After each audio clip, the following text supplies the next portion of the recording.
What's up, everyone? Dr. Tony Crone here. We're back for Wellness Wednesday number 40. Today we are talking about sleep and why it's important that you guys get at least 7 hours of sleep, but no more than that 9-hour threshold. Okay, so I've been reading this book, Why We Sleep by Matthew Walker. Second time reading it through, it's super dense and it's incredible read, just talking about why we need the sleep that we do, how to get the good sleep, and then what happens if we aren't getting the adequate amount of sleep. So definitely recommend this book for you guys interested in this. But what's important with the sleep that you guys just really need to do. So if we aren't getting that 7 hours of sleep, then we're robbing our body of that natural ability just to reset itself. Okay, so there's tons of different things with heart health that can cause issues later down the line because of the increased stress. So we have a stress hormone called cortisol. Well, what that does, it causes the heart to beat faster as the vessels constrict. So it can lead to hypertension and even things like heart attack and stroke. So there's some stuff with the heart that's going wrong if you aren't getting that good sleep.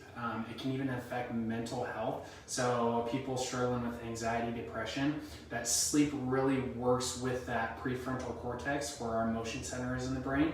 So if we aren't getting that adequate sleep, again, another thing with that. Other neurological diseases like Alzheimer's Dementia, that also has an effect with what we're sleeping.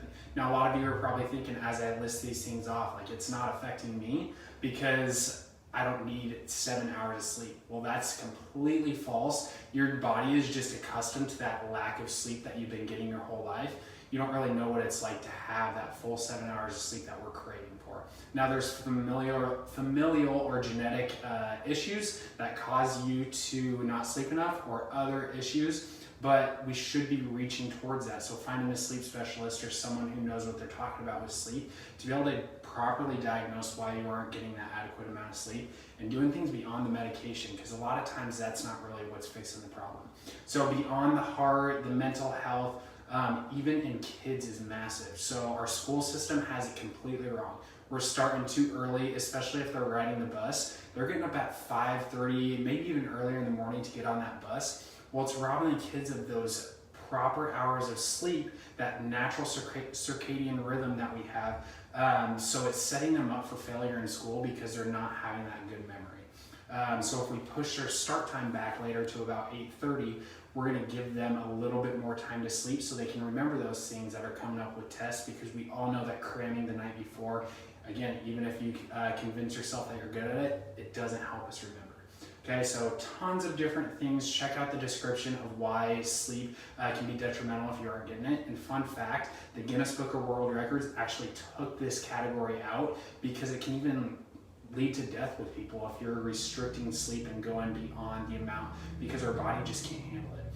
So tips for a good night of sleep. Okay, we want a dark room that's colder and very quiet. So leave the LEDs, leave the tablets, the phones, the TVs out of the room, because we're robbing our body's melatonin and adenosine, which help with that sleep control or getting the body ready for sleep. So all of those filters that come from those smartphones, tablets, whatever it is, they're actually robbing that natural ability. So leave all that stuff out of the room, make sure it's dark so we know the difference between daylight and nighttime.